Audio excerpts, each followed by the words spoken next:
Bom, pessoal, e nós estamos aqui num restaurante super tradicional da cidade, onde já tiveram presentes aqui presidentes da República, governadores de estado, ministros de estado, várias personalidades. Nós estamos no Manuel da Carne de Sol. Hoje a gente está começando uma série de podcasts, uma série de conversas, e hoje eu estou com dois queridos aqui, com Ida Steinmiller. Depois a gente vai falar, inclusive, sobre o sobrenome de Ida, e também Vanderlei de Brito. Ambos são historiadores, são artistas plásticos, enfim.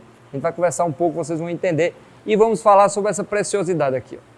Esse é um livro que conta a história de Campina Grande. Eu estou, literalmente, eu acho que através do livro despertou o meu campinismo mais uma vez. Eu estou lendo em casa, eu estou passando para meus filhos, eu tiro foto e mando para os amigos de Campina, para personalidades, pessoas que já foram prefeitos, políticos, das histórias que tem no livro que vocês conseguiram descobrir, vocês estudaram muito e conseguiram ver no livro. Então, a gente vai bater um papo sobre o livro também, sobre as histórias de Campina Grande, sobre o amor que nós temos, inclusive, por essa terra. E aí eu vou começar com o Vanderlei para que você faça assim, uma breve apresentação e as pessoas possam lhe conhecer melhor. Bom, eu sou Vanderlei de Brito, eu sou presidente do Instituto Histórico de Campina Grande e o objetivo desse livro, a princípio, era fazer um trabalho didático. A ideia seria atingir o público estudantil. E exatamente para contrapor uma lei, ou colaborar com uma lei, ou dar subsídios para uma lei que nós do Instituto Histórico conseguimos fazer com que a Câmara Municipal aprovasse, que seria a sugestão da utilização da disciplina História de Campina Grande nas escolas públicas de Campina Grande. Infelizmente, por questões do MEC e de outras coisas, isso não é possível incluir na grade. Agora pode sim se fazer alguns trabalhos voltados para Campina Grande, principalmente nesses períodos, como aniversário e outras coisas. Então, quer dizer, fazer esse trabalho. Então, nós queríamos fazer esse livro voltado para o público estudantil. E começamos a fazer essa pesquisa há 3 anos, né, para dar esse suporte à lei. E logo no início da pesquisa, a gente começou a ver algumas dificuldades, não tinha um pedagogo para nos ajudar com a parte dos exercícios, coisas assim. E também a gente percebeu que a deficiência de Campina Grande não estava apenas na classe estudantil, estava no público de um modo geral, né? A população de Campina Grande não conhece a sua história e questões elementares da história de Campina Grande. A gente começou a perceber isso, né? Enquanto fazíamos trabalho, via um pintor, via um engenheiro. Quando dávamos entrevistas, às vezes até para jornal, as pessoas não sabiam os vultos que ele estava falando, que eles apenas relacionavam ao nome de rua, coisa assim, não sabiam o histórico. Então a gente disse, não, vamos fazer esse trabalho para um público geral, toda a faixa etária, todo mundo brinca, e a gente faz um paradidático, já que não pode até ser adotado como livro didático. Então a gente começou esse trabalho, esse divertimento que foi construir essa história de Campina Grande juntos, né, Ida? É uma maravilha. Deixa eu só, antes de Ida falar, para a gente... Eu, como parlamentar, eu já tentei, inclusive, fazer atos similares e tentar colocar na grade curricular a história, seja da Paraíba, para o público da rede pública estadual, ou seja também do município de Campina Grande ou outros municípios. E não pode, porque a grade realmente ela é, entre aspas, engessada pelo MEC, né, e a gente não pode fazer, e é até compreensível. Né? Mas outro fato interessante também, Vanderlei, sobre o livro, é importante você começar a perceber que essa geração mais nova, de fato, não conhece esses detalhes de Campina Grande. Por que Campina Grande é Campina Grande? Porque nós estamos aqui, porque de onde viemos para estarmos aqui. Né? E, por último, tem um livro lá em casa, eu não estou lembrado do autor, eu estou com medo de dizer que é de Josué Silvestre, sem saber se é realmente dele, que fala das ruas de Campina Grande, todas as ruas de Campina Grande... Isso, o Memorial Urbano. É Zé Edmilson Rodrigues. Olha, e Raimundo Gaudêncio, né? Não, Edmundo Gaudêncio, e foi organizado por Silvestre Almeida. Isso. Que na época era secretário do governo de Félix Araújo. Isso. Então por isso que eu tenho esse livro na minha casa, já vi várias vezes, já postei inclusive, fiz uma brincadeira uma certa vez. Você sabe quem foi, por exemplo, Irineu Joffre, a gente vai falar aqui.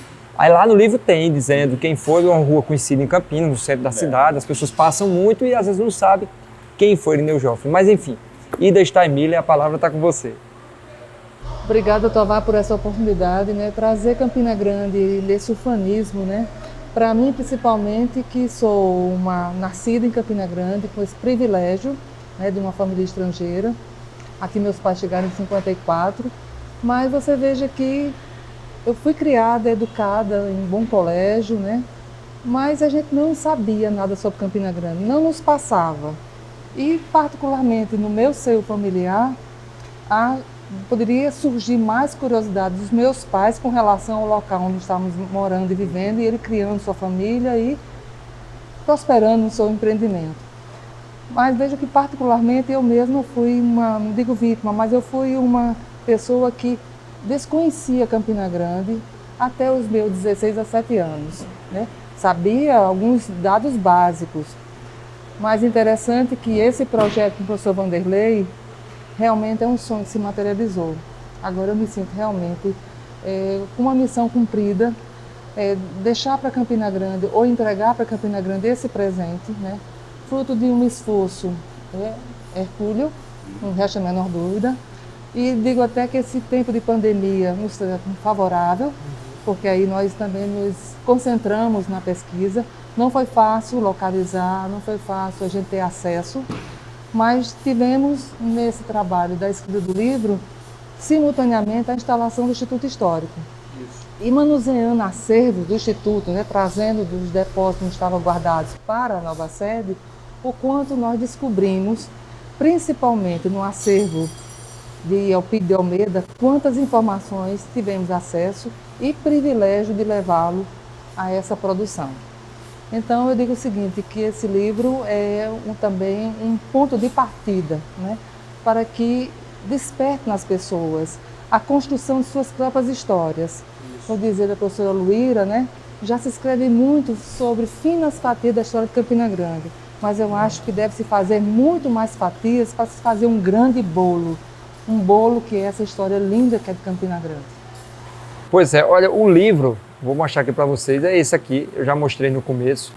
É de fato, eu não estou fazendo missa de corpo presente, eu sou um apaixonado por Campina Grande e por conta da minha paixão pela cidade, termina que eu procuro muitas coisas de Campina, curiosidades, desde Bio do Violão, por exemplo, a quem foi lá atrás, quem construiu ou quando começou o Açude Velho, por que existe a história do jacaré do Açude Velho.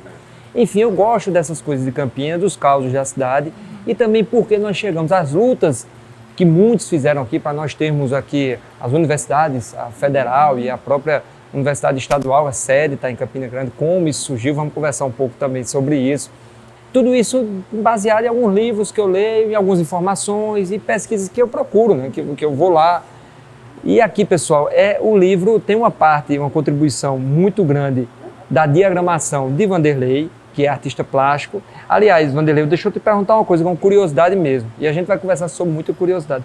Tem muitos desenhos aqui, muitas pinturas aqui que se baseiam talvez em quadros. Eles existem, esses quadros, ou isso são fotografias? Como é? Porque a diagramação, para vocês perceberem, ela é ótima. É um livro de se ler assim no domingo, deitado numa rede ou sentado no terraço de casa, você olhar aqui, é maravilhoso para quem é de Campina Grande e para quem mora em Campina Grande e não é de Campina e quer conhecer um pouco mais da cidade. Mas enfim, me fala um pouco sobre tem muita foto que eu nunca tinha visto, inclusive. E olha que eu tenho um livro lá em casa de fotos antigas, que acho que livro todo mundo de Campina tem, né? Tá lá no meu centro. Eu olho, mas tem muita foto aqui que eu nunca tinha visto, nunca em lugar nenhum. E eu não sei onde você achou, mas está aqui. Vocês acharam, né? Como ela disse, viu? Nós temos o acervo de Elpidio de Almeida, que esse acervo estava guardado no Instituto.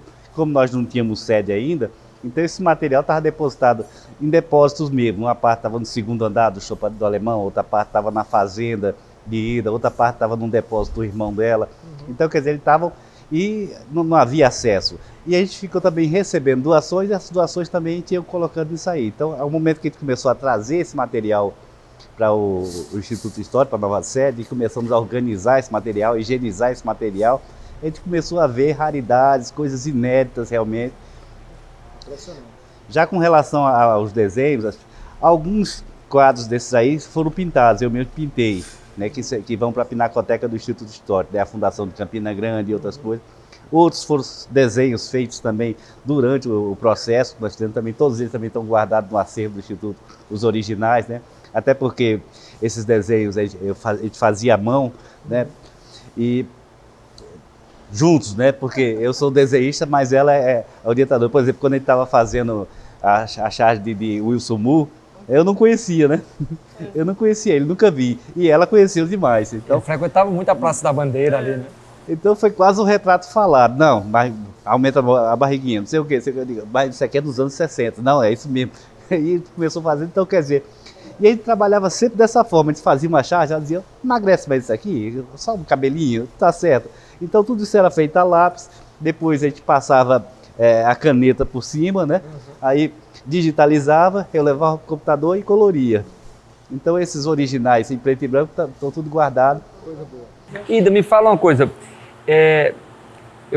um assunto vai puxando o outro e tem muita coisa que a gente quer falar. Eu falei da Praça da Bandeira, eu lembrei de um monte de gente, né, que ali ainda hoje frequenta a Praça da Bandeira, o cafezinho lá. Mas como Campina virou cidade? No livro fala sobre isso, eu queria conversar um pouco. A gente era um entreposto comercial e terminamos virando. Terminamos porque nós somos campinagrandenses, né, viramos cidade. E como é que se deu essa história toda de Campina? Fala um pouco sobre isso. É a partir do entroncamento das estradas, né, do Siridó, nossa chamada Estrada Real. Então, desde a sua fundação, em 1697, ali, a aldeia indígena, com o cruzamento dessas estradas, e aqui era pouso obrigatório, né? E a aldeia fornecia já, na sua primeira indústria, a indústria da mandioca, né? A farinha, para a condução das viagens, né, o alimento não perecível, e também a charqueada para fazer a carne para levar para as viagens. Então, Campina Grande, já nesse seu nascedouro, ela já sempre convergiu. O signo comercial sempre o signo comercial presente, né? Então, não poderia ser diferente. Campina Grande não poderia ter outra vocação a não ser a vocação comercial. Então, passados os séculos, vem agora na geração, né, dos anos 60 para 70 com o Sudene, e você acrescenta a vocação industrial, mas a comercial sempre vai imperar. Ainda hoje é muito forte o comércio. Não vai, você vai onde você encontra, pode acrescenta tecnologia, necessária hoje em qualquer tipo de atividade. Polo educacional. Polo educacional, então você vê que Campina Grande, na sua essência, é o comércio. Então não deixa de ser, nunca deixará de ser a cidade comercial. E por isso os seus empreendimentos se devem à cidade, mas se devem aos seus empreendedores, né? Com certeza. Né? E o seu auge veio justamente com o ciclo do algodão, né? Não foi o tropeiro. O tropeiro foi um agente condutor da matéria-prima lá nos locais de produção, mas veio para cá com a visão empreendedora dos comerciantes, que já são também industriais, para beneficiar esse algodão. Então aí é o grande salto de Campina Grande, né? Porque o algodão existia em toda a região Nordeste, mas aqui não, aqui houve o start, né? Esses grandes comerciantes, né, que se implantaram justamente depois da prensa, né, da criação da prensa, né, da prensa hidráulica, que deu esse pulo. Então, o Campina Grande é a junção da sua localização, mas essencialmente do seu povo, do seu empreendedor. É uma coisa interessante, né, que às vezes a gente vê assim livros dizendo que isso já veio de Raimundo Asfora, né, que os tropeiros da Borborema foram os responsáveis, né? Quando na verdade não, Campina Grande é quem demandava e dava serviço a eles. Essa ideia de que o trem foi o marco do desenvolvimento de Campina Grande, isso também é um engano. Porque o trem, antes de chegar em Campina, ele já estava em Itabaiana, ele estava em Alagoa Grande, ele estava... E essas cidades... Por conta do ciclo já da cana-de-açúcar, né? E essas cidades não evoluíram como Campina Grande. Então, a questão foi exatamente essa. A visão empresarial, a visão de empreendimento do homem campinense. O campinense que eu digo não é só o nascido em Campina Grande, porque Campina Grande é uma grande mãe, né? Isso aqui é um grande orfanato, e todos que chegam aqui são recebidos como os filhos. O hino da cidade existe, né? Canarrães de Leais Forasteiros. Exatamente. Isso. E esses forasteiros são filhos nossos, são os nossos irmãos hoje também. Eu digo sempre, Vanderlei, o seguinte, que Campina, ela está na sua essência, o comércio. O comércio de Campina foi muito forte. Haja vista lá atrás, quando Campina, por conta desse entroncamento, né, das estradas e tal, e começou aqui como um ponto de parada, e já o comércio já começava naquela época. Nós fomos, por parte disso aqui, muita gente oriundos da feira. A Feira Central ainda é muito forte em Campina, que é um ponto de comércio. e naturalmente a cidade em si se fortaleceu ano após ano no comércio. Eu ouvi dizer, quando eu era jovem, existia essa questão de sair para João Pessoa e Campina é melhor, João Pessoa é melhor. Eu me lembro demais, eu novinho, o povo dizia, olha, João Pessoa é melhor, porque tem a praia, mas Campina, se você quer fazer uma garrafa dessa, você tem que ir em Campina. Campina, eles sabem fazer isso, que já é um pouco acessório à indústria, né? Campina teve muito disso. Ou seja, é uma cidade onde os comerciantes da cidade fizeram o crescimento, essa parte estrutural da cidade com apoio público, político, de muita gente, mas essa parte da estrutura, a infraestrutura da cidade que é muito forte, teve muita participação dos comerciantes, das pessoas que tinham, né, recursos na cidade, que tiveram por amor à cidade e fizeram que essa cidade crescesse. Ou seja, foram muitas pessoas que contribuíram para nós estarmos onde estamos hoje e contribuirão, queira Deus, com base, por exemplo, nesse tipo de ação, para que lá na frente a gente tenha isso guardado, tenha isso muito bem representado na nossa memória e a gente faça com que nossos filhos, netos e etc. façam a cidade crescer. Mas vamos falar um pouco de personalidades aqui, né? Eu falei de Irineu Joffre, eu não queria ultrapassar, né, essa história toda. Queria que a gente falasse um pouco de Teodósio, como isso surgiu, como, quem, de onde, para onde, qual a contribuição, para a gente depois chegar até... Eu não queria nem chegar nos tempos atuais, porque talvez vão dizer que eu estou puxando a sardinha para um para outro. Talvez a gente chegar até ali, Edivaldo Duó, né, que teve uma participação. Poderíamos também falar de Linaldo Cavalcante, teve um papel importantíssimo na cidade, e para não ter um viés político, Linaldo também não era político, né, era cientista lá. Enfim, mas vamos lá, no início de Campina Grande, os primeiros prefeitos, a gente pode falar sobre isso. Olha, desse livro... Estou olhando muito para Vanderlei, mas é porque eu estou mais de frente aqui. Nós estamos conversando aqui. O princípio fundamental desse livro foi não erguer ícones. Então a gente humanizou as pessoas. Você falou de Irineu Joffre, né? A gente aponta as grandes qualidades que esse homem teve enquanto intelectual, enquanto político, enquanto cidadão de Campina Grande, mas também a gente aponta as suas falhas como ser humano. Ele, o Cristiano Laurício, todo mundo falhava. Então a gente resolveu fazer com que as pessoas ficassem, os ícones da cidade ficassem mais humanizados, né? Eu acho até que a gente simpatiza mais quando a pessoa também tem suas falhas. Claro, né? Claro. Então a gente quis quebrar essa ideia que é muito utilizada, por exemplo, em academia de letras, que leva a pessoa às estrelas, né? E esquece que todo mundo é humano, todo mundo tem falha. Por exemplo, esse livro, ele está passível sim de revisão, e não é no futuro não, é logo logo, a gente mesmo já está começando a encontrar coisas assim. Então, quer dizer, porque somos humanos, Claro. somos humanos e fazendo produções humanas. Então ele teve muito esse cuidado. O Teodósio de Oliveira Ledo, ele como fundador de Campina Grande, na verdade Campina Grande já existia enquanto aldeia. Isso. Nós tínhamos aqui uma aldeia indígena, uma aldeia Butrim, né, estabelecida aqui. Então as estradas cruzavam por ela. E bem antes de 1697 de Teodósio passar aqui, já se fazia esse percurso e a aldeia já servia como parada obrigatória. As pessoas vinham, eram índios amigos, não houve nenhuma guerra para se tomar terras aqui, eram índios amigos, inclusive eles eram donos de terra, eles receberam por mercê do rei as terras aqui dos agrestes da Borborema, eles ficaram estabelecidos aqui, primeiro com missão religiosa, depois eles ficaram com aldeias livres. Então esses indígenas recebiam as pessoas. Havia uma guerra sim, no sertão, nos bárbaros dos sertões, havia uma guerra que Teodósio vinha administrando essa guerra contra esses nativos. E aqui não, aqui nós estávamos em paz. E foi exatamente nesse momento, quando Teodósio necessitou de armamento, de munição, de soldados e coisas para a guerra que se fazia no sertão contra os bárbaros, né, que ele precisou vir à capital da capitania, João Pessoa hoje, na época chamava Paraíba.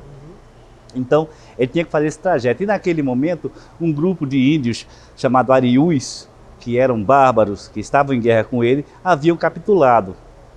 E ele resolveu trazer esses índios, tirar eles daquele cenário de guerra e estabelecer eles numa região, um lugar de paz, um lugar onde tivesse mais calmo. Então ele trouxe esses nativos, né, nesse caminho que ele ia para João Pessoa, passou aqui consultou o chefe da tribo aqui, que chamava Cavalcante, isso é bem registrado em documentos, e o Cavalcante disse, olha, eu recebo esse pessoal, desde que você me traga um padre. Né? Não é tão fácil, eles eram etnias diferentes, falavam línguas diferentes, tinham... então, quer dizer, não era uma coisa muito fácil para receber esse grupo. Traga um padre. Então, Teodósio, no dia seguinte, ele foi à capital, né? Ele continuou o trajeto, foi à capital, pegou armas e tal, e conseguiu trazer um padre franciscano. Né? O governador da Paraíba conseguiu fazer lá no convento de São Francisco, trouxe um padre franciscano para Campina Grande. Isso no século XVII. Isso em 1600, quando eles chegaram aqui já foi em 1º de janeiro de 1698. Certo. Então, trouxe para cá, provavelmente na manhã seguinte ele assistiu à primeira missa em Campina Grande, ministrada por esse padre.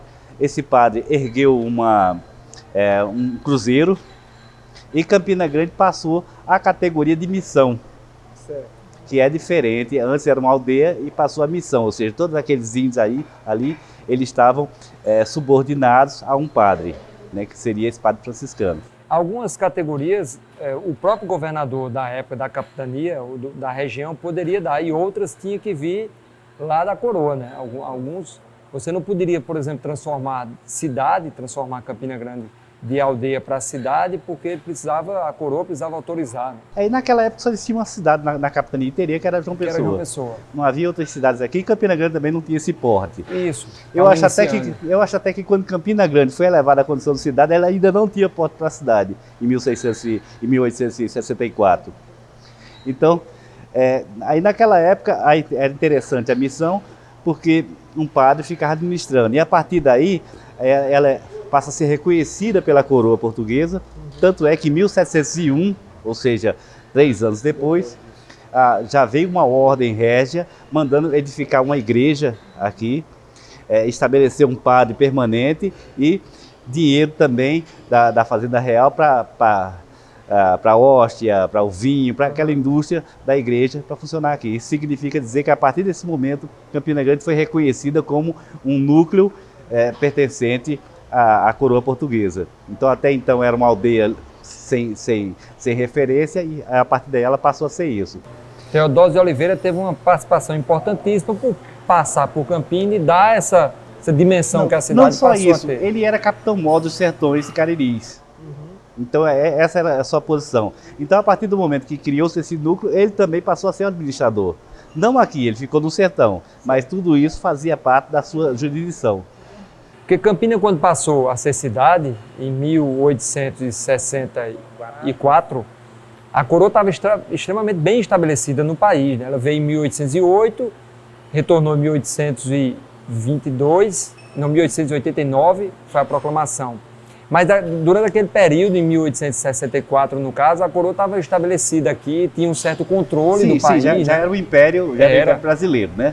Tinha um controle assim do país, já Porque tinha naquele tempo participação. anterior ainda estava ligado a Portugal, né? Portugal, era. Ainda era período colonial. Porque a coroa, quando estava, o Brasil era colônia, a coroa toda presente em Portugal, as decisões eram tomadas à distância, era totalmente diferente. Depois que eles vieram para cá, não, eles passaram a ter, digamos que um pouco mais de controle da real situação do país, o que era Campina Grande. Exato. Não, Campina Grande estava iniciando, mas as cidades mais antigas, como João Pessoa, Olinda. A província da Paraíba, né? A província da Paraíba, ele tinha esse controle todo. E aí a gente passa a ser cidade em 1864, e a partir daí começa uma história política em Campina Grande, que política faziam desde lá de trás, né? Porque precisava fazer, mas eu digo uma política mais na essência mesmo, quando os primeiros prefeitos assumiram a cidade, começaram a ter a geração de Campina Grande passar a tomar conta dos seus próprios destinos. E esse primeiro prefeito de Campina Grande, quem foi? Olha, prefeito, o cargo de prefeito ele só foi criado bem depois. Primeiro eram os vereadores, né? Exatamente. O presidente da Câmara era uma espécie de prefeito, né? Embora não tivesse esse nome. Isso, origem lá de Portugal, né? Assim, a herança dos portugueses. Que é uma coisa curiosa, né? A gente comemora no dia 11 de outubro o aniversário de Campina Grande, a emancipação de Campina Grande, né? Quando, na verdade, nós fomos emancipados em 1790, em abril, quando Campina Grande foi elevada à condição de vila. Eu não sabia disso. Olha como é curioso, eu não sabia disso. Estou sabendo disso agora. Porque quando a gente foi elevado à vila, a gente passou a ter a autonomia política administrativa. Isso em 1790. Então, quer dizer, quando a gente foi elevado à cidade, ali foi mais uma formalidade de status. Mas não mudou nada, só aumentou de 7 vereadores para 9. O resto tudinho, o mesmo território, o mesmo código de postura, tudo manteve o de vila. Porque existia antigamente essa categoria intermediária entre povoação e cidade, que era de vila. Que era vila. Isso está bem assim, descrito na história, e a gente termina estudando muito lá em Minas Gerais, né? Vila Rica, Vila Mariana. Que aqui era Vila Nova da Rainha. Que era justamente entre abaixo de cidade, mas acima de povoação. De um simples povoado. Mas já tinha autonomia política administrativa. Então, quer dizer, a gente conquistou essa autonomia exatamente em 1790. Então, quando a gente passou a cidade, mudou muito pouca coisa, quase nada. E a gente comemora porque, depois do período republicano, foi extinta essa categoria de vila. Hoje, vila a gente compreende como um vilarejozinho, uma coisinha assim, mas antigamente era uma categoria. E isso foi extinto depois com a República. Nas constituições lá atrás. Então, na República foi extinto. Então, criou-se essa praxe de que as cidades deveriam comemorar sua emancipação no dia que se tornaram cidades. Olha, eu gosto de história, eu não sabia disso. Então, quer dizer que depois de 1889, instalada a República, a condição de vila, as vilas todas, elas deixaram de existir, a condição de... passaram a distrito. Eu não sabia desse detalhe, não. Mas passaram a categoria de distrito. Aí, quer dizer, aí quando acabou, aí não havia mais uma compreensão de vila. Aí, por conta disso, começou a se comemorar exatamente de cidade. Mas eu acredito que Campina Grande, a emancipação dela mesmo foi em 1790, quando ela criou patrimônio, formou a sua primeira Câmara de Vereadores, né, e começou a seus códigos de postura e começou a funcionar realmente como um lugarejo autônomo. E aqui, Ida, para a gente caminhar mais um pouco nessa história mais recente de Campina Grande, contar algumas brincadeiras, inclusive, que se criaram na cidade, mas também o porquê dessas brincadeiras aconteceram nesse período todo. Mas várias grandes personalidades políticas passaram por Campina Grande, por que não dizer, inclusive, artistas e etc. Mas falando de política, por exemplo, o patrono da nossa Câmara Municipal, Félix Araújo, tem uma história muito rica na cidade, né? Era um tribuno, e a história, o enredo da morte de Félix Araújo, o enredo foi muito traumático, né? De como foi, como se deu tudo isso. Ele muito jovem ainda, muito novo, e fez parte da história da cidade. Além dele, tantas outras lutas que eu costumo também falar, que era meio que acessório ao poder público, como esses que falei lá atrás, Linaldo Cavalcante e Edivaldo Duó, que não chegaram a ser prefeitos ou vereadores ou coisas do tipo, mas tinham um trabalho paralelo em prol da comunidade, de um todo muito forte, e terminaram de uma forma, às vezes até se desentendendo ou não, mas de uma forma com que a cidade progrediu, né? Cresceu. E passamos esses ciclos de grandiosidades em Campina Grande, já ultrapassando o ciclo do algodão, quando o algodão termina entrando em declínio, a cidade naturalmente também dá uma adormecida, digamos assim, daquele tempo áureo, daquele fogo da cidade, né? Deu uma adormecida. E surgiram vários outros ciclos em Campina Grande de eventos. São João é parte disso, é a história viva disso, que a gente convive hoje. O turismo de eventos na cidade, a própria Federação de Indústria, que fomentou muito a indústria em Campina Grande, os grandes indústrias que tem na cidade, os grandes comércios, os grandes comerciantes. Mas eu queria falar um pouco também já dessa história mais recente. E Ida adora falar isso, né? Porque é uma coisa mais recente dos deputados que passaram por Campina, as grandes lutas, os grandes embates que tiveram em Campina e que a gente cresceu com isso. Eu às vezes digo assim, Vanderlei, conversando, né, batendo papo, eu digo, Campina Grande é a cidade em si, os seus moradores, os seus ilustres moradores, lutaram tanto pela cidade que nós temos aqui, em termos comparativos, mas nós temos, por exemplo, o nosso campo de futebol, o de João Pessoa é igual aqui, a nossa rodoviária de João Pessoa é igual aqui, nós temos uma Universidade Federal de Campina Grande, nós temos a Universidade Estadual que nasceu aqui em Campina Grande, depois cresceu, mas tem a história de Campina Grande, o primeiro computador, tem essa história que a gente tem, né? Foi na Universidade Federal aqui, quem manipulou, quem mexeu lá no computador foi fulano e tal. A gente tem todas essas referências da cidade que aconteceram de fato, isso é real, e que nos orgulha muito, porque faz com que a gente saiba por que chegamos aqui, né? Porque nós estamos aqui. Mas, Ida, fala um pouco, quer dizer, Ida ou Vanderlei, né? Tanto faz.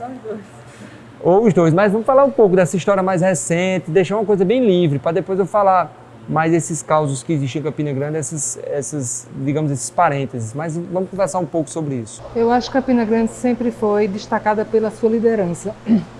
E não é só uma questão de João Pessoa ter, Campina Grande ter. É uma questão de merecimento, como você falou, os estádios, né? Hernani Satro fez lá o seu estádio, Campina Grande também tinha que ter. A nossa rodoviária, nós temos uma similar. Então, a universidade já é uma história mais que requer um pouco mais de estudo, que vem mais para trás com a presença essencial, primordial de Edivaldo Souza do Horto. Ele é o start. Ele é toda aquela essência que começa ainda estudante em Recife, criando uma associação de estudantes, né, para a criação de uma universidade, né, uma faculdade para Campina Grande. Então, isso, Ida, deixa eu fazer só um parênteses. O livro diz muito isso. Essa parte do livro sobre Edivaldo do Horto, ela é... Porque coisas, eu gosto da cidade, eu estudo isso, mas tem coisa que eu não sabia, das lutas dele, né? Quando ia a Brasília, e tinha que voltar com a conquista, eu vou voltar com essa conquista, para começar com um curso, começou com o primeiro curso, que é bom que você fala um pouco, para depois a gente chegar onde chegamos hoje. Nós temos campos aqui enormes em Campina Grande. Hoje é uma referência, falando de Edivaldo Ó, e tem um detalhe que a gente não é que dispensou, a gente não dispensou, a gente não cabia. Ele foi um revelador de talentos. E mecenas. E mecenas, foi um mecenas, assim, talentos, por exemplo, a nossa Luísa Erondina, né? Vindo de Uraúna, que uma moça prendada, né? Ficou ali aos cuidados da irmã Porto, né? Mas ele enxergou em Erundina um grande valor. Tanto é que acho que pouca gente sabe que o primeiro emprego de Erundina, de alguma sorte, foi encaminhada por Edivaldo Ó. De fato foi, porque na época da instalação do Sandu em Campina Grande, Humberto Almeida, né, o marido, foi nomeado pelo presidente João Goulart, e aqui, né, com a cessão do terreno por Euclides de Almeida para a construção do posto Sandu, Humberto foi nomeado diretor. E ele sempre me contava isso. Quando chegou, muito tempo fora de Campina Grande, fazendo medicina no Rio de Janeiro, primeiro foi para fazer a pós-graduação no Hospital do Servidor, depois ficou trabalhando no Rio de Janeiro, porque acabou ficando em 2 concursos. Mas quando chegou aqui, ele ficou, digamos, não conhecia mais as pessoas. E foi pedir conselho ao pai, Euclides de Almeida, para indicar uma secretária para o Sandu. Euclides de Almeida, com aquela reserva, né, de não dizer subitamente uma indicação, procurou Edivaldo Ó, que por sua vez, com o perfil de Elpidio, né, e sabendo também do perfil de Euclides de Almeida, a indicou para fazer a entrevista. Humberto disse, quando chegou, não ficou satisfeito quando viu a figura, muito recatada, mas teve que se render quando pediu para ela fazer um teste na máquina de datilografia. Ele disse que nunca tinha visto tanta rapidez na vida dele. E a perfeição e a produção do texto que ela fez entregou. Ele disse que não teve que não ser contratá-la. Então, você vê, o primeiro emprego de Erundina foi aqui no Sandu, em Campina Grande. Chegou a ser prefeita da principal cidade do país. A prefeita e uma grande parlamentar, né? Então, você vê que Edivaldo Ó também tinha essa essência de olhar esse ufanismo para o Campina Grande. Tanto é que chegou a ser presidente do Campinense Clube, como também do 13 Futebol Clube. Quer dizer, ele tinha paixão pelas as duas agremiações. Então, a nossa universidade vem numa hora certa, final, né, na metade da década de 60 para início de 70, quando há essa explosão. Há o movimento da Faculdade de Medicina, que também é outro movimento extraordinário. Que é outra coisa interessante que ele tem que ressaltar, é que Edivaldo Ó não tinha interesse nenhum. Para si. Ele já cursava a Universidade do Recife, ele não quis ser professor de universidade. Então, quer dizer, ele não fazia isso para ele. Ele fazia pela cidade. Então, quer dizer, ele era um cidadão fantástico. Aquela bolsa de mercadorias. A bolsa de mercadorias. Isso, foi criação dele. O livro fala também sobre isso. Então, eu acho que Edivaldo Ó é um concurso. Ele está fora dos padrões. Logicamente, tem o professor Linaldo, que deu sua contribuição extraordinária, né?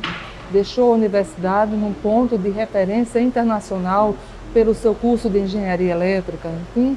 Então você vê que o professor Estênio Lopes, né, Estênio Lopes, que veio claro. para cá, né, trazendo o primeiro diretor do Senai, né, você vê os industriais que aqui fixaram a sede da nossa FIEP, né, industriais da primeira linha. Deixa eu te contar duas coisas bem rápido. Eu tenho memória ainda, muito novo, mas eu não sei por que eu tenho essa memória, mas talvez porque eu estudava num colégio com um do O, estava na mesma sala que Tiago do O, que era, eu acho que era sobrinho neto de Edivaldo do O. Tiago mais ou menos a minha idade. E eu me lembro de 1988, quando Edivaldo do O disputou as eleições para prefeito de Campina, pelo PL. E por que tu sabe disso, Tovar? Como é que tu lembra disso? Eu lembro porque na época Cássio disputou também as eleições para prefeito de Campina, a primeira eleição de prefeito de Cássio. Cássio já era muito novo, né, e tinha toda aquela desenvoltura, eu bem novinho, mas a minha família, eu me lembro muito bem, falava sobre política e tal, e eu tinha essa referência de Tiago na escola. E me lembro também, tempos depois, talvez 10 ou 12 anos depois, a mídia campinense dizendo que Edivaldo do O sempre foi injustiçado pela cidade, a cidade nunca o reconheceu, deveria ter reconhecido pelos feitos dele na cidade. E outra, que é uma parte mais de brincadeira, com meus lá 15 anos de idade, eu me lembro quando eu andava arrumado, chegava em algum lugar, alguém dizia, só quer ser doutor Elpidio, que virou aqui em Campinas realmente uma brincadeira, todo Sinônimo mundo... de elegância. Era, porque ele era elegância. muito elegante, eu não cheguei a conhecê-lo, claro, mas tinha essa história de você estar elegante, estar bonito, aí alguém chegava numa mesa, olhava assim para dizer, só quer ser doutor Elpidio, que era, a gente arrumado, que tinha uma figura também, foi uma figura que teve uma história muito importante na cidade. Já Edivaldo do O era espojado, ele não tinha elegância, ele era mesmo... Não, eu dizia sempre para Vanderlei, eu tive o privilégio de conhecer personalidades que hoje eu digo, eu fui privilegiada. Então Edivaldo do O chegava, como ele estava dizendo, sem formalidade, batia a porta da sala de Humberto Almeida, eu não tinha nem como barrar a sala dele, mas ele sempre trazia uma ideia. Ele sempre fazia, ele olhava assim do nada e já estava divagando, e estava construindo o que depois se tornava realidade. Então ele tinha o Museu de Artes, então, ele foi até o Assis Chateaubriand. Quer dizer, no livro fala isso. Ele não tinha a expressão ética, ele não tinha pudor. Ele queria Campina Grande. Inclusive no livro fala que na inauguração do museu, Assis Chateaubriand não pôde vir, né? Ele não esteve aqui, estava doente e não pôde vir. No livro fala sobre isso também. Então eu digo, essas personalidades, então passa para depois, então você vê, passa por Ronaldo Cunha-Lima. Diga-se também que eles eu botava Humberto para comprar quadros. Você que é um novo artista, o menino está fazendo trabalho, você vai comprar. Ah não, ele já trazia debaixo do braço, sabia que não ia voltar sem o corresponder. E realmente esses artistas descontaram, é que eu não estou tendo lembrança dos nomes. Tanto é que 2 dessas obras eu doei para a Eneida Agra Maracajá, que está no Memorial Severino Cabral. Não é porque eu digo o seguinte, que eu não vou levar para onde eu for um dia, não vou levar nada disso, não cabe onde eu vou, né? Então eu comecei a distribuir justamente com esse compromisso. Continue esse acervo a difundir e dizer de onde veio. Foi uma aposta de Edivaldo Souza do O. Então foi Edivaldo do O também que acelerou, né? Deu start para que Humberto Almeida aceitasse e promovesse o centenário de Elpidio de Almeida, já que Evaldo foi secretário de Educação dele na segunda administração, depois foi seguido por Evaldo Gonçalves, aliás, foi um grande secretário, mas ele era muito inquieto, né? Ele não era um homem de gabinete, ele era um homem para ficar e até você levar uma ideia, e ele é um grande articulador, é a palavra certa, era um grande articulador, e como disse Vanderlei, nunca quis nada para si, né? Criou a Bolsa de Mercadorias, né? com um requinte de uma bolsa grande. Isso. Ele não criava para ser uma coisinha, ele já criou a Bolsa Grande. Então é que foi a segunda maior do país. Aqui também no interior, o Gazeta do Sertão, né? O Gazeta do Sertão, que ele reeditou a Gazeta do Sertão. Ô Ira e Vanderlei, como surgiu nessa história toda? Porque também teve uma época em Campina Grande e tem muita história dele, até histórias talvez até que a gente possa contar muito engraçadas assim, para a gente rir. Como surge Severino Cabral? A partir de onde, que eu sei, mas talvez as pessoas não saibam, a partir de onde Severino Cabral chegou a ser prefeito de Campina? Chegou não, foi prefeito de Campina, a família, inclusive senador, a família foi uma grande família de uma história política muito grande na cidade e ele tinha... Vocês contam muita história de Severino Cabral, né? Muita coisa engraçada. É bom que a gente contasse assim, isso, alguns folclores dele. Ele veio de um buzeiro. De um buzeiro, né? Ele veio de um buzeiro, ele veio para Campina Grande com alguns problemas. Alguns vão de lá. Alguns problemas graves lá. Ele poderia morrer se continuasse lá. Em um buzeiro. Em um buzeiro. Um buzeiro, aliás, que é a terra de Assis Chateaubriand e dos Pessoa, né? João Pessoa. Isso. E também de Severino Cabral. De Severino Cabral. Então ele veio para Campina, muito inteligente, né? E ele inaugurou aqui uma fábrica de laticínio, de leite pasteurizado.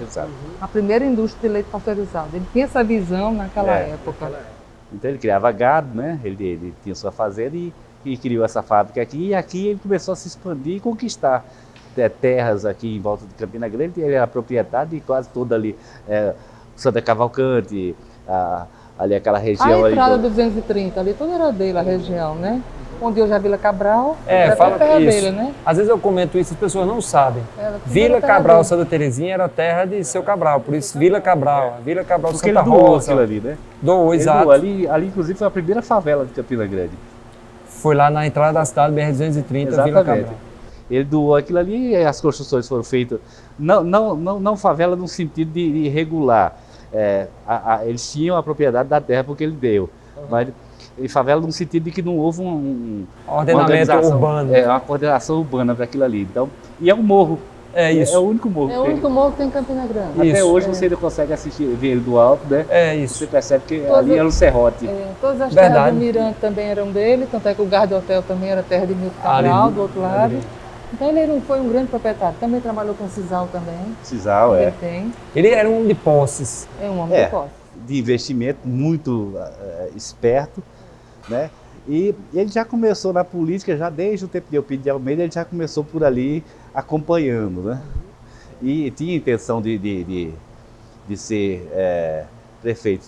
Se eu não me engano, ele concorreu contra Ronaldo. Na época que Ronaldo, em 1980, a primeira, 60 aí. Exatamente, ele concorreu com Ronaldo. E ele só não ganhou. Na época a eleição fazia uma soma. Exatamente, coeficiente eleitoral. O coeficiente era.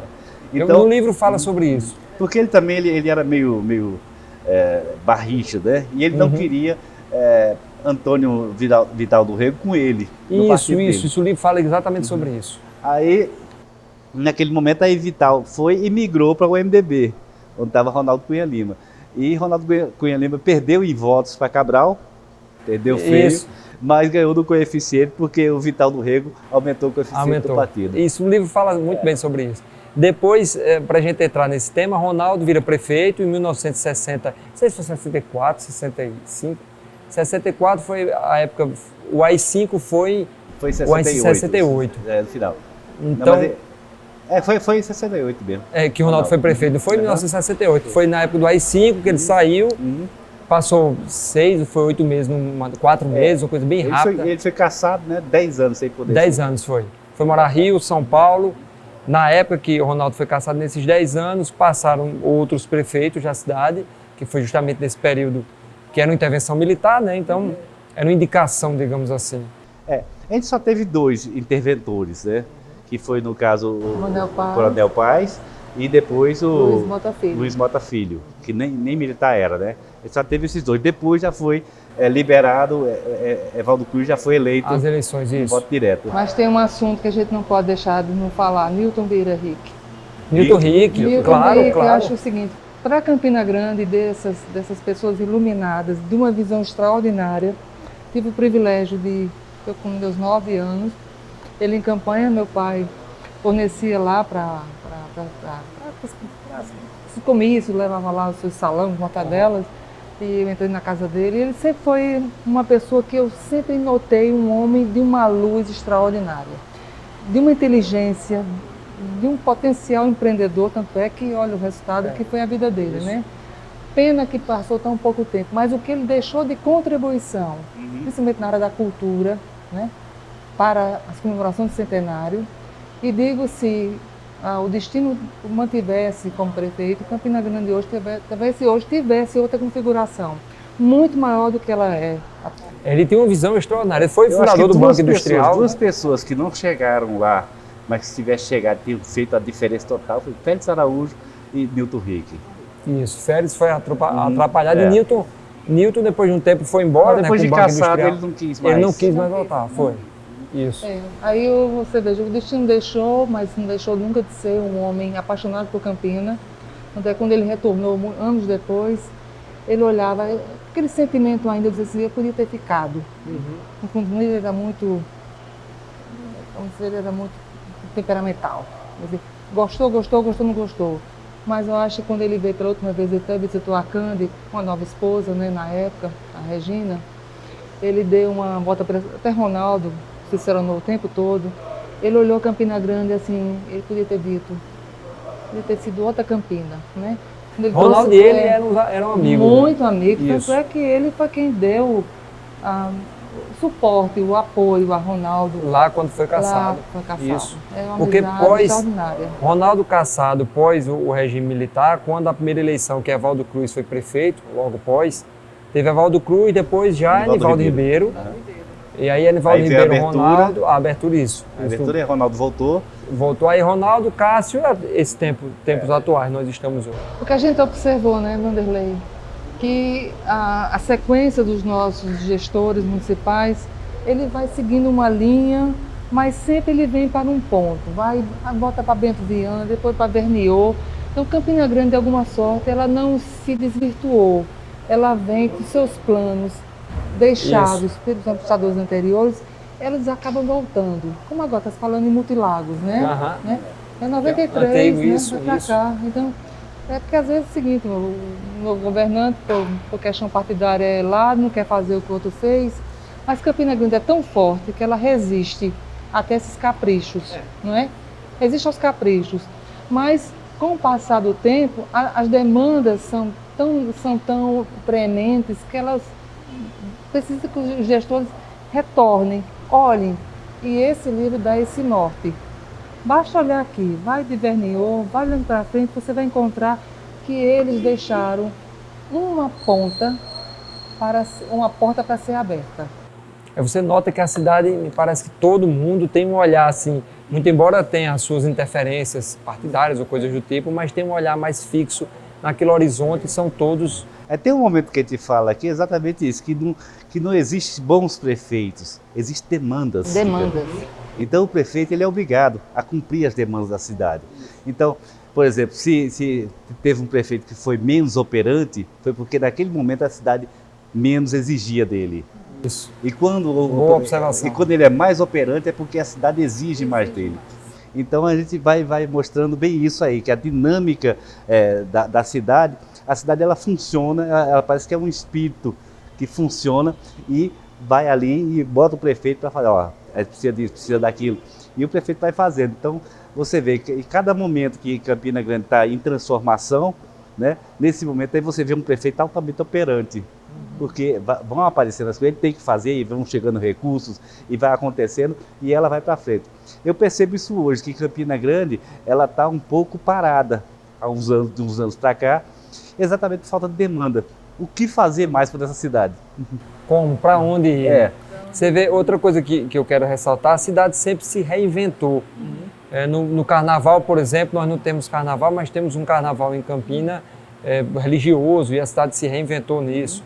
Nós tínhamos o carnaval fora de época, foi a primeira micareta, aqui era micaranda, a primeira micareta fora de época, fora da Bahia, que é uma coisa genuinamente baiana, a gente criou em Campina Grande. Então essa forma de Campina se reinventar por vários momentos da vida, justamente, a gente tem um problema de água gigantesco. Gigantesco. Essa será sempre a grande demanda. Isso. Será sempre a grande demanda. A começar do Açude Velho, que era, os nossos antepassados, era quem fornecia água de Campina Grande, depois a gente teve esse problema, foi criado... Peixinanã, Vaca Brava, Isso, né? Vaca Brava, exatamente. O açude novo foi insuficiente, Inclusive, Congó. eu vi falar que aqui na Cagepa ainda tem um chafariz do tempo da adutora de Vaca Brava. Seria extremamente interessante interessante isso. Eu não sabia. Porque foi aqui, né? O de Puxinanã foi lá no Monte Santo, lá do cemitério, foi lá que foi feito o chafariz, e o de Vaca Brava foi um chafariz aqui, onde hoje é a Cagepa.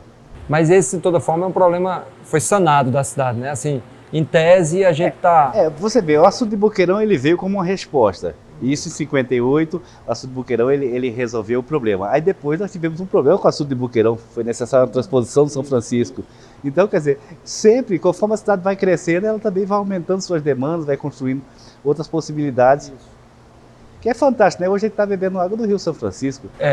Bebendo água em Minas Gerais. O que a gente observou também é o seguinte, que para tudo você tem que planejar. E para se planejar um futuro, você tem que conhecer o passado. O passado, lógico, Né? não tenho dúvida disso. Então, você veja assim, a gente olhou aqui o quanto, nessa época, foi essencial a participação da Condeca. Isso, a Condeca, inclusive, projetos que talvez saiam agora recentemente, como, por exemplo, a ligação do Açude Novo com ali o Parque do Povo, é da Condeca. Da Condeca, sim. A Condeca era um grupo de engenheiros que projetava a cidade, era oriundo na Prefeitura Municipal. A Condeca é da época de Anivaldo Ribeiro ou antes? Não, é de Luiz Mota. Luiz Mota. Luiz Mota, então é bem antes, né? E que depois Anivaldo Mas usou Anivaldo- os projetos. Isso, da na época do- Condeca. Evaldo Cruz fez o açude novo, ele já começava a fazer esse projeto. Edivaldo Já Ribeiro também Condeca, isso. fez alguns projetos da Condeca, Ronaldo Cunha Lima também. Quer dizer, todos os prefeitos acabam retornando esses projetos. Que eram engenheiros que pensavam a cidade, urbanisticamente falando, para o crescimento, para o futuro, como deveria ficar, e aí os prefeitos iam executando de acordo com suas demandas, né? As demandas da população, a cobrança aí da população exatamente. toda. Renato Azevedo à frente, né? Que era um Aham. grande engenheiro. Uhum. Pois é, a cidade, a gente chega agora, para a gente tirar essa brincadeira, que lá atrás, para a gente ir se encaminhando para o final, eu disse que ia falar sobre algumas brincadeiras de Campina, como por exemplo o jacaré do Açude Velho. O jacaré do Açude Velho, hoje todo mundo brinca com isso, tem jacaré. Eu posso até ser digamos que mais direto, porque eu já vi um jacaré no Açude Velho. Não foi ninguém que me disse, não. Eu já vi. Mas isso virou uma lenda na cidade, né? Um jacaré do Açude Velho. Toda criancinha que tem em Campina Grande diz, você já viu o jacaré do Açude Velho? Eu vou lhe mostrar. Como surgiu isso? Quem colocou? O que foi? Como apareceu do nada? Como é essa história? Tem muitas histórias relacionadas a esse jacaré, né? Dizem que veio do Pantanal, uma pessoa que trouxe pequenininho, soltou ali dentro, nasceu. Quer dizer, sempre tem uma história ou outra. Mas o jacaré de papo amarelo, ele era comum na nossa fauna dessa região. Então, quer dizer, não é nada extraordinário aparecer um jacaré ali. Às vezes vem, você não sabe de onde vem, mas ele acaba aparecendo. Pode até ter surgido em algum afluente, ali no Riacho das Piabas, por ali. Sim. Quer dizer, se chegar em João Pessoa aparecer um jacaré no quintal de uma pessoa, você não vai estranhar. Né? Vem do rio daquele, porque é um tipo daqui. Mas é muito interessante e, de fato, existe. Né? Eu corro no Açude Velho há mais de 30 anos, já vi ele inúmeras vezes. Eu vi da primeira vez que eu vi, acho que eu tinha lá meus 19 anos de idade, eu estava numa moto e tinha algumas pessoas paradas ali na... Que não é um jacaré só, né? E eles estavam olhando, eu fui parar a moto para ver o que era que eles estavam olhando. Curioso, novo, parei, era um jacaré. Aí eu vi o jacaré, na época não tinha celular, você tirava foto com essa facilidade não, mas eu cheguei a ver. Eu acho que o lendário que gira em torno dele é porque ele não está lá todo dia. Exato. Ele aparece para um, aparece para outro, é que nem um fantasma. Então, Pois é. Uns acreditam, outros não. Aqui, para a gente finalizar, Vanderlei, a gente teria aqui, pessoal, horas e horas de conversa, porque não falamos nesses momentos mais atuais. Aqui nós temos obras de Niemeyer, a gente poderia falar sobre obras de Niemeyer, que é a obra mais recente. O Museu de Arte da Furna, que nós temos uma pinacoteca espetacular, extraordinária, de um valor extraordinário. A gente terminou não tendo tempo para falar sobre Furna, como isso surgiu, que foi também uma briga lá atrás, que a gente falou um pouco de Edivaldo Duarte, mas tem alguns detalhes de como ele conseguiu chegar onde nós chegamos hoje. A Furna é a origem da Universidade Estadual da Paraíba, que fica com a sede em Campina Grande. Então todas essas histórias que estão envolvidas em Campina Grande estão aqui nesse livro. Eu não estou aqui fazendo propaganda do livro, não, é porque é espetacular. Eu cheguei a presentear com esse livro várias personalidades em Campina Grande e indicar várias outras. Olha, dá uma lida, dá uma olhada nisso, porque é interessante. É para quem quer conhecer a história da cidade, é muito interessante. Ele está na mesa da minha casa, eu tenho 3 filhos, minhas 2 mais velhas já entendem um pouco, mais novinho não, se pegar ele vai rasgar ou pintar. Mas as mais velhas, eu peço para folhear, elas já começam a ver o que é isso, o que é aquilo. Algumas histórias engraçadas, interessantes tem aqui dentro. E, acima de tudo, a história da nossa cidade. A essência disso aqui. Onde nós estamos agora aqui, por exemplo, é um restaurante tradicional da cidade, onde tiveram embates políticos, discussões políticas, reuniões políticas e decisões políticas da cidade que foram traçadas aqui dentro. Né? Era um lugar que se encontravam Ronaldo Cunha Lima e Raimundo Asfora, eles dialogavam, conversavam muito. Não falamos de Raimundo Asfora. Termina sendo um pecado a gente fazer uma conversa de 40 minutos, 1 hora, e não falar de tanta gente importante, e desde artistas, inclusive. Não falamos de Capilé, não falamos de Shaolin, não falamos de Elba Ramalho, dessas personalidades que cresceram. Rosil Cavalcante. Jacques do Pandeiro. Pois é, e Jacques do Pandeiro, nós temos estátuas de Jacques do Pandeiro aqui, e Luiz Gonzaga passou por nossa cidade. A gente não conseguiu falar disso por conta do tempo. Mas a gente volta. Eu ia dizer agora, mas em outra oportunidade a gente conversa. É uma delícia. São 2 personagens de Campina Grande que vale a pena você botar dentro de um carro e ir dirigindo assim, sei lá, para Salvador, Bahia, 12 horas de viagem, 13, conversando sobre Campina, por quê, e muita curiosidade que a gente termina vendo no livro, mas às vezes não conhece, né? Aí pergunta, como é isso? Por que isso surgiu? E aí eles estudam, né? São estudiosos, são historiadores, são do Instituto Histórico de Campina Grande. Fato que eu tenho muito orgulho de ter a amizade deles, de falar com Ida no WhatsApp. Hoje em dia as coisas não são mais com carta, né? 5h13 da manhã, parabéns, viu? Foi. Eu acordo cedinho da manhã, muito cedo da manhã, para fazer meus exercícios. Eu também acordo cedo. Eu, como Vanderlei, eu corro em Campina Grande e gosto de fazer isso. Corrida de rua, né? Você conhece a cidade cada vez mais com esses detalhezinhos, porque você a pé. Mas enfim, obrigado pessoal, obrigado Aida, obrigado Vanderlei. Satisfação muito grande, enorme. Isso vai ficar gravado, não só na minha memória, no meu coração, mas vai estar lá nas redes, né? Hoje em dia você coloca nas redes sociais para que isso fique gravado, fique lá fixado na memória dos campinenses e na minha, para o resto da minha vida, pode ter certeza. Obrigado a vocês. Obrigada, viu? Como a gente diz na Rosa Cruz, um abraço e paz profunda. Obrigadão, pessoal. Tchau, tchau.